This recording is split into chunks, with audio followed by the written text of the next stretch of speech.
Yes. Hello class, good morning. Good morning. Yes, in this class we will learn how to solve our sample question paper. This is our sample question paper 4. This is your format of examination. Then how this type of worksheet will be given in exams. Okay. Then this type of questions also will given in exams. So we should know how can we solve them. So in this class, I will tell you then how can you solve in these questions, because you have read already these topics, so you should know about them. So let's start our question paper.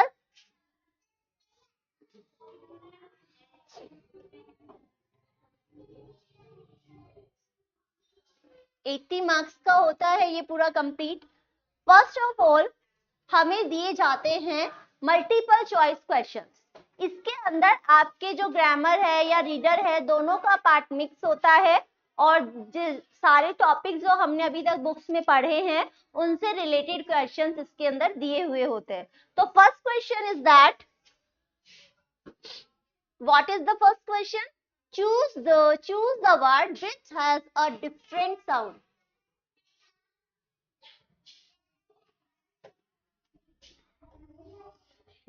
Of the underline letter. ये chapter अपने grammar में पढ़ा था different sound वाला, कि हमें हर एक word को केयरफुली स्पीक करना है, उसका प्रोनाउंसिएशन देखना है कि कौन सा अलग आ रहा है. अब हम इसके अंदर देखेंगे प्राइस आ रहा है, प्रा आ साउंड आ रहा है, ट्वाइस ये भी एक जैसा सा आ रहा है, राइस. ठीक है, अब ये तीनों तो एक जैसे हैं, लेकिन प्रिंस यहाँ पर स्टार्टिंग में क्या है, ई साउंड आ गया, तो ये अपने आप ही डिफरेंट हो गया. लास्ट के लेटर सेम होने से कुछ नहीं होता है, हमें स्टार्टिंग का देखना है. प्राइस, ट्वाइस, राइस सब में आ का साउंड आ रहा है, लेकिन यहाँ पर प्रिंस, तो प्रिंस में कौन सा साउंड आ गया, ई, तो हमारा डिफरेंट साउंड कौन सा हो गया, कौन सा हो गया, डी, प्रिंस. ओके, और इस तरह से आपके पास ऑप्शंस होंगे तो आप यहाँ पर आंसर्स लिखेंगे D. Now next question, many Holmes of the rats were destroyed their feet. ये क्वेश्चन आपके रीडर चैप्टर का है ना, वो रैट्स और एलिफेंट वाला जो चैप्टर आपने पढ़ा है ना रीडर में, उसका ये चैप्टर का है. तो यहाँ पर आपको बताना है कि जो रैट्स थे उनके जो होम्स थे किनके पैरों के नीचे हो गए थे. तो यहाँ पर है, तो नीचे के लिए हमें यहाँ प्रेपोजिशन का यूज करना है. ये चैप्टर आपके प्रेपोजिशन से आया है, तो यहाँ पर आपको बताना है ओवर, इन, थ्रू या अंडर. ठीक है, कोई चीज किसी चीज के नीचे आती है तो क्या बोलेंगे, हाँ अंडर. तो ये आंसर हो गया आपका under. Now third question, choose the similar. Similar का मतलब क्या होता है, सेम. सिमिलर का मतलब क्या होता है, same. For the given word happy, this is also in your grammar book. ये भी आपके ग्रामर में है, ऑपोजिट और सिनोनिम्स. तो सिमिलर का वर्ड होता है, सिनोनिम्स हमें बताना है. आपको हैप्पी का मतलब पता होना चाहिए, सबको पता है हैप्पी का मतलब खुश होना. तो ये जो वर्ड्स दिए हुए हैं इनका क्या मतलब होता है, सैड का तो हो ही नहीं सकता, ये तो ऑपोजिट हो गया. ऑपोजिट हो गया ना हैप्पी का, और हमें तो सेम वर्ड बताना है, एडमायर. एडमायर का मतलब होता है किसी की प्रशंसा करना, तो ये क्या प्रशंसा थोड़ी ना हो रहा है, तो ये भी नहीं, ये आंसर भी नहीं है. Now glad. ग्लैड का मतलब भी क्या होता है, खुश होना. तो और लास्ट है एनॉयड. एनॉयड का मतलब होता है किसी को परेशान होना, तो ये भी नहीं होगा. तो हमारा आंसर क्या हो गया, सी, glad. Now next, Rohit went out to play after he had finished homework. अब यहाँ पर आपका सब्जेक्ट क्या है, Rohit. Rohit is the third person. Rohit कौन सा पर्सन है, थर्ड पर्सन है. रोहित एक बॉय भी है और थर्ड पर्सन भी है. तो वेंट आउट हो play after he went finished, तो यहाँ होमवर्क किसका काम करता है, मी तो आएगा ही नहीं ना, क्योंकि मी कौन सा पर्सन होता है, फर्स्ट, और हमारे पास कौन सा दिया हुआ है, थर्ड. रोहित दिया हुआ है, यू भी नहीं होगा, ये सेकंड पर्सन है क्योंकि किसी और का काम थोड़ी ना कर रहा, यू तो हो ही नहीं सकता। फिर आता है हिम, अब हिम भी नहीं आएगा, यहाँ आएगा हिज। क्यों आया? हिज मीन्स अपना, खुद का काम करता है ना, खुद का फिनिश करके जब भी तो खेलने जाता है, तो यहाँ पर क्या करेंगे according to subject? His. Okay, तो आंसर क्या आ गया हमारे पास? His, D. Now next,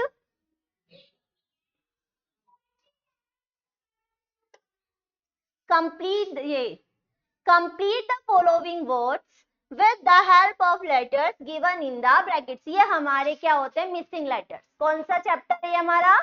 grammar में जो मिसिंग लेटर्स किया है उसी का है कि आपको सारे वर्बल्स फिल करने होते हैं, कोई भी स्पेलिंग बिना वर्बल्स के कंप्लीट होती ही नहीं है, ठीक है? हाँ, दिस इज दैट। अब देखो ये वाला तो अगर आप इसको फिल भी नहीं करो तो ये तो आपको समझ में आ जाएगा, ऐसे ही दिखने में समझ में आ रहा क्या है ये?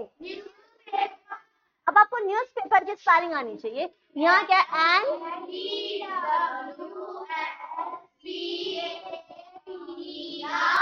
ठीक है? अब ये यहाँ पर आप थोड़ा कंफ्यूज हो तो ये क्या बन रहा है? देखो इसको करके देखो, सिंगर, यहाँ आई ई आया, यहाँ ई ए आया, इस तरह से ये वाले वॉवल्स यूज हुए। तो आप जरूरी नहीं है आप वॉवल्स का सही चूज करेंगे, उसे कंप्लीट कर उसे पढ़कर देखेंगे कि हाँ इस स्पेलिंग का कोई मीनिंग है। ऐसे ही कुछ भी ए ई आई ओ यू नहीं फिल करेंगे, उसे हमें केयरफुली रीड आउट करना है, और फिर जब अगर आप फिल करते हैं उसके बाद भी आप देखेंगे कि इसका सही मीनिंग तो है ये। Okay, now next, fill in the blanks to make correct sentences with the help of words given in the bracket। ये कुछ वर्ड्स हैं आपके पास, ये फिलअप्स होंगे आपके जो बुक से ही रिलेटेड, आपके जो चैप्टर होते हैं रीडर के उनसे रिलेटेड एक पैसेज दिए जाते हैं। तो अभी ये वाला चैप्टर हमने रीडर में पढ़ा था, तो यहाँ था many Holmes of the rats were destroyed under their feet. तो यहाँ पर क्या आएगा? कैसे, किसके थे बिग फीट? एलिफेंट्स के थे, तो यहाँ ऑब्वियसली बिग आएगा, ठीक है?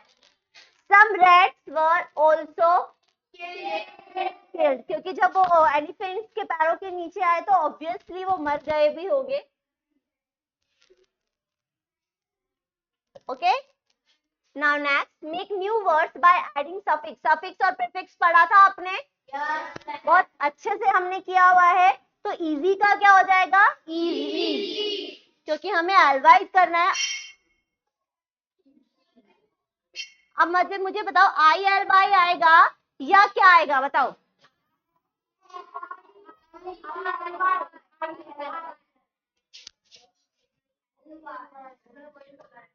ठीक है, y will be change in I। क्यों? क्योंकि अगर y से पहले कोई भी कॉन्सोनेंट होता है तो y किस में चेंज हो जाता है?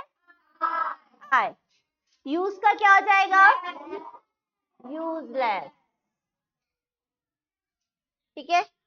नाउ नेक्स्ट,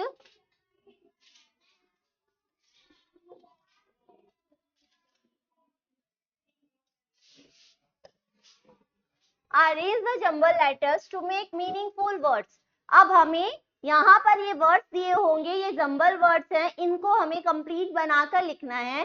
तो फर्स्ट वाला है एफ डबल ई आर, तो ये तो कुछ होता नहीं है, इसको हम बनाएंगे तो इससे क्या बन सकता है?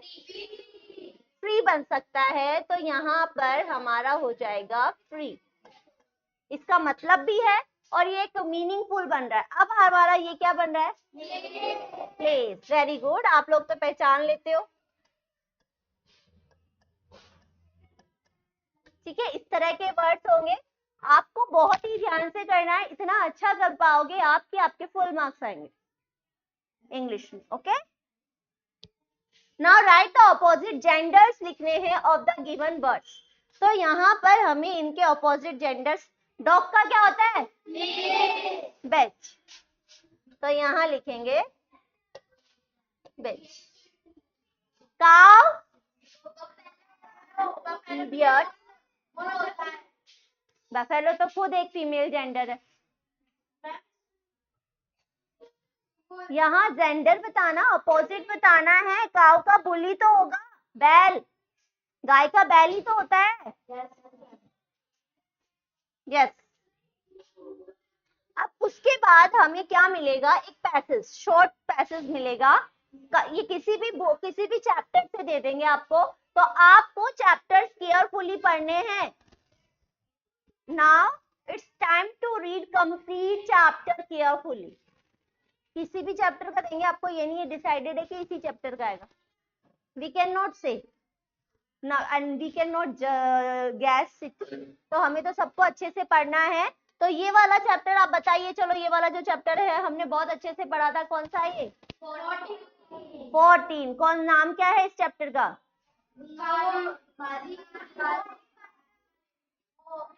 यू आर स्पीकिंग, गलत बोल रहे हो।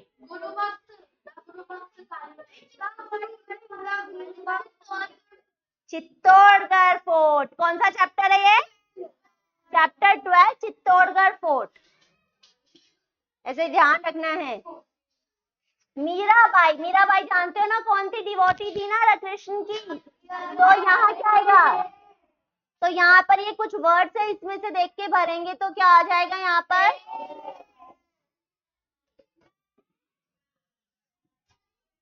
ग्रेट।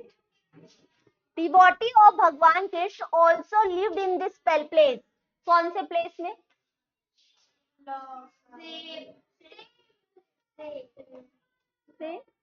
ये तो सेम प्लेस तो आएगा, वो तो मुझे भी पता, आप लोग सेम बोल रहे हो। कौन, कहाँ पर कि कौन से उसकी बात हो रही है, कौन से स्तंभ की बात हो रही है? राणा कुंभा वाला था ना प्लेस, जहां पर वो भी रहती थी पद्मनी। तो कौन सा प्लेस था वो? तो चित्तौड़ फोर्ट पर तो देखने गए थे, तो कौन कौन सी जगह देखी थी? तो ये विजय स्तंभ की बात हो रही है क्या? तुम लोगों को कुछ भी याद नहीं है, चैप्टर नहीं पढ़ते हो। नाउ अगेन, यहाँ पर place where the queen Padmini. Queen Padmini कैसी थी? ब्यूटीफुल। मैंने अभी भी बोला था कि आप जब चैप्टर्स पढ़े तो उन्हें केयरफुली पढ़े। नाउ कमिटेड जौहर। जौहर क्या होता है?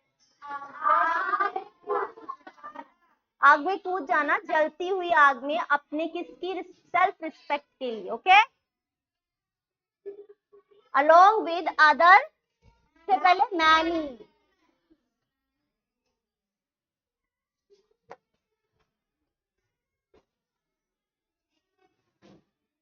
Okay, this type of a short passage will also come in your exam. Okay, तो आपको पता होना चाहिए, ये करेक्ट होने चाहिए, बिकॉज ये जो आपका होता है, ये एक ही ब्लैंक आपके 2 मार्क्स का होता है। तो बहुत ही केयरफुली, 8 मार्क्स का है, आप 8 मार्क्स इजीली गेन कर सकते हो अगर आप इसको अच्छे से पढ़ेंगे तो। Okay, now next question, true false. आपको क्या करना है, चैप्टर अच्छे से आना चाहिए। चैप्टर अच्छे से आएगा तो ट्रू फॉल्स इजीली कर लेंगे हम।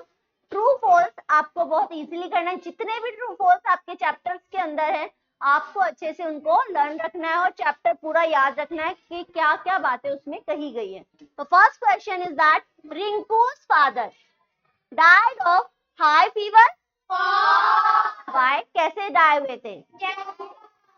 Because of oral cancer. तो ये पता है ना हमें, तो इस तरह से ये कौन सा है? False. The tortoise has the crane. किससे की थी? Yes, cranes have the tortoise. तो ये भी हमारा रॉन्ग हो गया, फॉल्स आ गया। सपना विजिटेड कुंभलगढ़ फोर्ट। कौन सा फोर्ट देखने गई थी? Chittorgarh fort. Very good. Now next, the firefly came into the room through the door. False. कहाँ से आई थी फिर? Window. Through the window. Very good. False. Now next, patriotism is to love our motherland and work for her welfare. Yes, क्योंकि जो हमारी देशभक्ति होती है वो हमारी मातृभूमि के प्रति हमारा जो प्यार है और जो हम उसके कल्याण के लिए कार्य करते हैं उसी को ही पैट्रियोटिज्म कहते हैं। तो true. Roshanlal was fond of card. True, yes. ये वाला चैप्टर कौन सा है आपका? 15। Very good.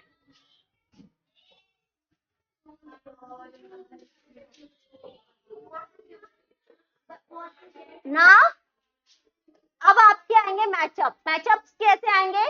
Complete the sentences bye matching columns. ये आपका कुछ ये रूल्स के ऊपर आएगा आपका कि किस तरह से आपको कैसे कैसे रूल्स होते हैं, थोड़ा सा इसी बेसिस पर आता है। बहुत इजी होता है, पढ़कर देखिए। ये कौन सा, ये आपको सारे ट्रैफिक सिग्नल्स पता होने चाहिए, ये कौन सा साइन होता है, ये कौन सारे आपको आने चाहिए। ठीक है, नो पार्किंग का, पार्किंग का, यू टर्न का, तो जितने भी आपके हैं सब। तो ये कौन सा साइन है?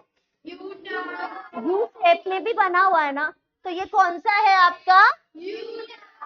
तो इसका आंसर है आपका सी। वैसे आप मैचअप करोगे तो सी।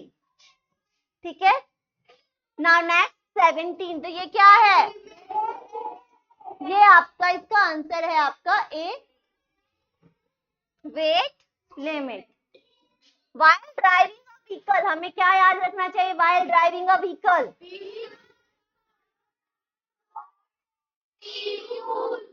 We must follow the road safety rule। जब भी हम ड्राइव करें, जो भी हमारे रूल्स होते हैं, जैसे हेलमेट पहनना जब हम बाइक और वो चलाते, कार चला रहे हैं तो फोन पे बातें नहीं करना, सीट बेल्ट पहनना, तो ये सारे रूल्स होते हैं, इन्हें हमें फॉलो करना चाहिए। Now next, we should have the old people in crossing the, क्योंकि हमें जो हमारे से बड़े हैं, बुजुर्ग है और या फिर छोटे बिल्कुल बच्चे, उनका हैंड पकड़कर उन्हें क्रॉस करवाना चाहिए। नाउ कंजप्शन ऑफ टोबैको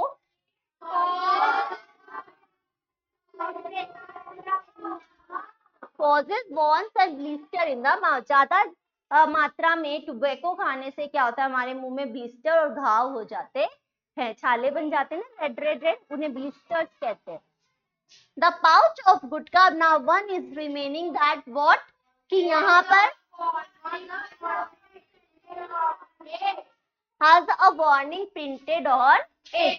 इन सब गंदी चीजों पे एक वार्निंग होती है, उसके बाद भी सब लोग उसको उसका कंजप्शन करते हैं। नाउ नेक्स्ट, इजी है ये बहुत, आप इसे अच्छे से। अब आते हैं आपके comprehension. Comprehension in the sense, 2 आपके अनसीन पैसेज होते हैं और 1 आपका सीन पैसेज होता है। अनसीन पैसेज कौन से होते हैं? जो आपकी रीडर की बुक से लिए जाते हैं। सीन पैसेज, सॉरी, 2 सीन हो गए, एक अनसीन होगा। तो सीन पैसेज जो होंगे वो आप ही की बुक के होंगे। You have already read them, आप इन्हें पहले पढ़ चुके हो, तो आपके उन्हीं बुक्स के किसी भी चैप्टर का कोई भी पैसेज बनाकर वो लोग इजीली दे देते हैं और उससे रिलेटेड क्वेश्चन बनाते हैं। तो अगर आपने चैप्टर पढ़ा है तो आप इजीली उसके आंसर्स बना सकेंगे, और अगर आपने नहीं भी पढ़ा है तो ये उसी वक्त आपको इसको अच्छे से रीड करना है। ये नहीं, कई बार क्या होता है बच्चे इसको रीड ही नहीं करते और आंसर मैच करके आंसर लिख देते हैं। ऐसा तो नहीं करते हो? करना भी नहीं है, बिकॉज हमें सबसे पहले उस पैसेज को केयरफुली, उसमें लिखा होता है कि रीड द पैसेज केयरफुली, तो आप इसको पढ़ेंगे ही नहीं तो आप करेंगे कैसे? इसलिए सबसे पहले इसको पढ़कर इसका मीनिंग समझना है, फिर उसके हम क्वेश्चन आंसर्स। तो ये चैप्टर है we bought tickets to see the museum in the Fateh Prakash palace. तो ये वाला चैप्टर आ गया, चित्तौड़गढ़ फोर्ट से आ गया आपका। सपना जब गई थी विजिट करने, तो इसमें सबसे पहले क्या, उसने वहां पर जो फतेह प्रकाश पैलेस था वहां पर म्यूजियम को देखने के लिए उसने टिकट खरीदे। फिर it had a nice collection of gold guns, old guns थी वहां पर किस किस क्या क्या चीजें थी? ओल्ड गन्स थी, शॉर्ट्स थी, अदर वेपन्स थे बहुत सारे। Now we saw the famous Vijay Stambh, फिर उसके बाद उन्हें विजय स्तंभ देखा। Vijay Stambh, it was built by Rana Kumbha after his victory over Mohammed Khilji. जब जो वहां पर राणा कुंभा थे, उनकी जब उनके साथ फाइट हुई थी या वॉर हुआ था मोहम्मद खिलजी के साथ, उसमें उन्होंने विजय प्राप्त की थी। ठीक है, उसके बाद उन्होंने विजय स्तंभ बनाया था।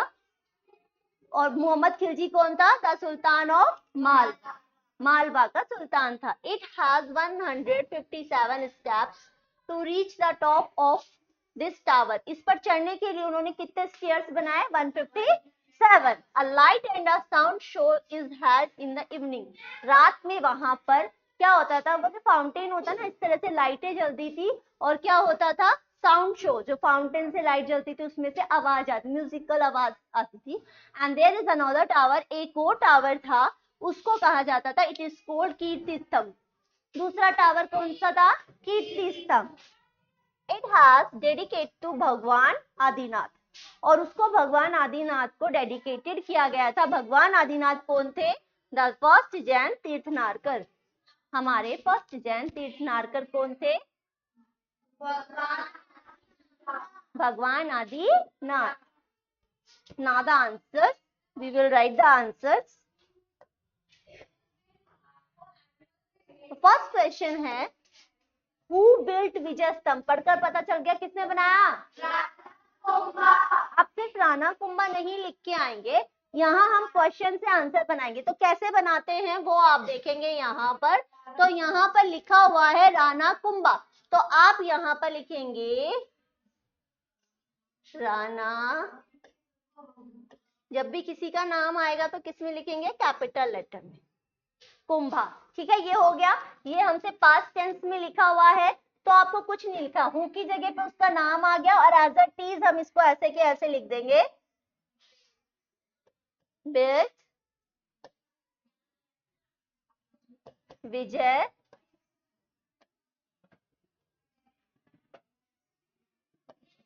स्तंभ, फुल स्टॉप। समझ आ गया? हु की जगह पे लिखा, और ऐसे इस तरह से आंसर्स का फॉर्मेशन होना चाहिए हमेशा। नेक्स्ट है, हाउ मेनी स्टेप्स डज विजय स्तंभ है? विजय स्तंभ पर जाने के लिए कितनी स्टेयर्स थी? आप लोग क्या करेंगे, कई बार ऐसा होता है ना कि इट हैज लिख देते हो आप, इट हैज करेक्ट है। आप यहाँ से भी अगर ये लिखते हो ना, इट हैज 157 स्टेप्स, तो भी ठीक है। To reach the top of this tower, ये नहीं लिखोगे, ठीक है। तो आप सिंपली क्वेश्चन से बनाओ ना। यहाँ बनाएंगे हम विजय स्तंभ। अब यहाँ पर विजय स्तंभ है, तो यहाँ पर विजय स्तंभ के आगे लिखेंगे हैव। कितने स्टेप्स हैं? Yes, 157 steps. बस, आगे ये जो लिखा हुआ है वो हमें लिखने की जरूरत नहीं है। नाउ नेक्स्ट,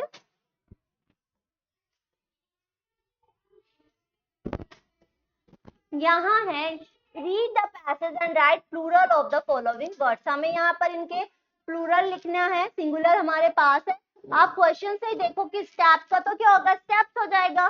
तो यहाँ पर आप स्टेप का लिखेंगे स्टेप्स, और गन का क्या हो जाएगा? गन।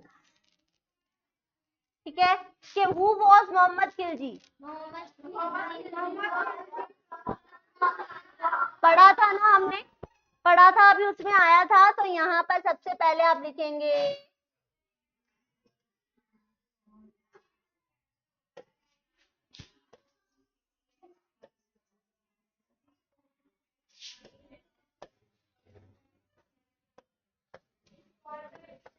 she was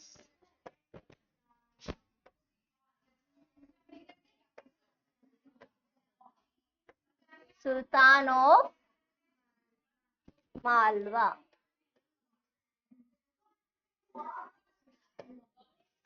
हम फिर भी एक बार चेक कर लेते हैं हमारा आंसर। ये रहा, Mohammad Khilji the sultan of Malwa. आप लोगों को ये प्रैक्टिस मैंने पहले भी करवाया था, आप लोगों ने यहाँ से देखा तो सेम ऐसे लिख दिया। यहाँ पर कोई भी हेल्पिंग वर्ब का यूज नहीं किया, जबकि क्वेश्चन में ऑलरेडी आपके हेल्पिंग वर्ब दी हुई थी वॉज, तो आपको लगानी चाहिए थी ना वॉज। इसके बिना हेल्पिंग वर्ब के कोई सेंटेंस नहीं होता, वो गलत होता है। तो हेल्पिंग वर्ब और वर्ब का होना बहुत जरूरी है। तो यहाँ हमें वॉज का वॉज ही लगाना था, the sultan of Malwa. Next है what is the another tower called, दूसरा टावर क्या था वहां पर, कीर्ति स्तंभ। अब हम यहाँ पर देखेंगे, फिर से देख लेंगे एक बार। Light sound there is another tower called Kirti Stambh, Kirti स्तंभ था। अब हम इसको कैसे लिखेंगे वो आपको पता होना चाहिए। तो यहाँ पर लिखेंगे, क्वेश्चन से ही बनाना सीखो आप लोग। तो द अनोदर टावर, अब हमारी हेल्पिंग वर्ब क्या आएगी, इज आएगी, इज कोल्ड, क्या लिखेंगे अब, द कीर्ति स्तंभ।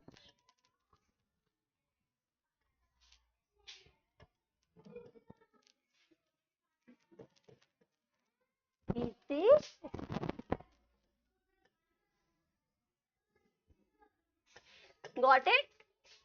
Now next read the passage and write the opposite. अभी तो हमें प्लूरल लिखा था, अब जस्ट अपोजिट लिखना है इन वर्ड्स के। तो क्या है, लास्ट का क्या हो जाएगा, लास्ट का ऑलरेडी ऑब्वियसली फर्स्ट ही होता है, वैसे भी उसमें लिखा हुआ था फर्स्ट जैन तीर्थ नारकर लिखा हुआ था, तो वहां पर इसका हमें मिला, तो यहाँ हो गया हमारा फर्स्ट। अननोन का क्या हो जाएगा, नॉन।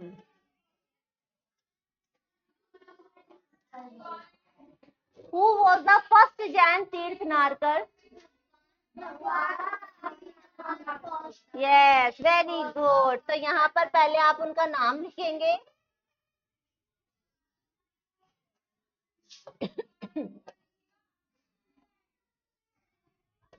देखो ये आंसर्स आपको इसलिए इजीली आ रहे हैं क्योंकि आपने चैप्टर बहुत अच्छे से पढ़ा है।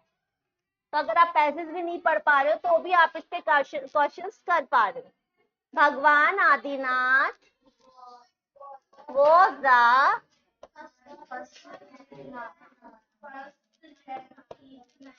आपको ऐसे इसी तरह से आंसर फॉर्म में बनाकर लिखना है, ये नहीं कि आप सिर्फ नाम नाम लिख कर आ रहे हो।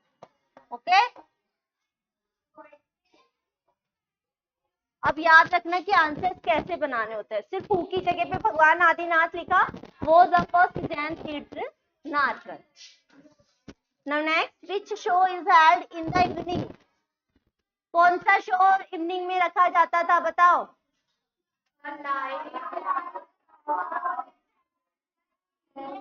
A light show had, yes, तो यहाँ पर भी विच की जगह पे लिखेंगे a light। पढ़ा था ना, कहाँ पर होता है ये, विजय स्तंभ पे। तो a light show is held in the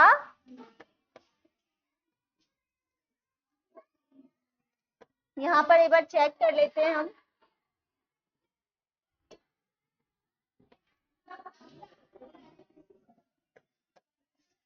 कि हमने सही लिखा है क्या,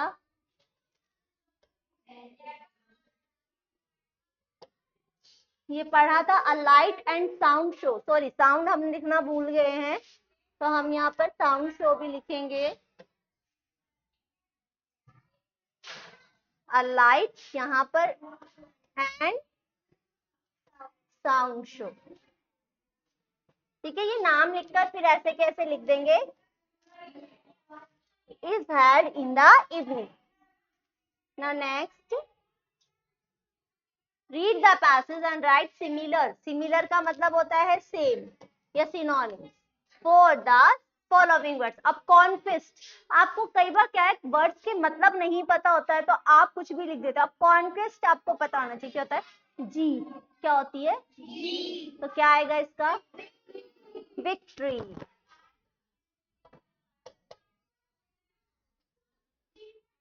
नाउ नेक्स्ट, डिवोटेड, ठीक है, डेडिकेटेड।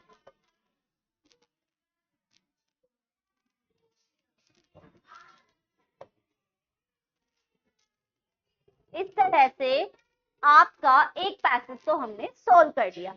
अब बाकी का जो हाफ हमारा सैंपल क्वेश्चन पेपर बचना है वो हम नेक्स्ट वीडियो में करेंगे। इतना आज के लिए बहुत है। नेक्स्ट जो रिमेनिंग क्वेश्चंस हैं we will do in our next class. Okay, जितना मैंने कराया है वो आपको आई होप समझ में आ गया कि किस तरह से हमारा एग्जाम में पेपर आने वाला है। इससे भी डिफिकल्ट हो सकता है, हमें हमारी पूरी तैयारी रखनी है, बुक्स के सारे चैप्टर्स क्लियर रखने हैं, कोई डाउट वगैरह नहीं रखना है ताकि आप इजीली वहां पर कर पाओ। Okay, thank you.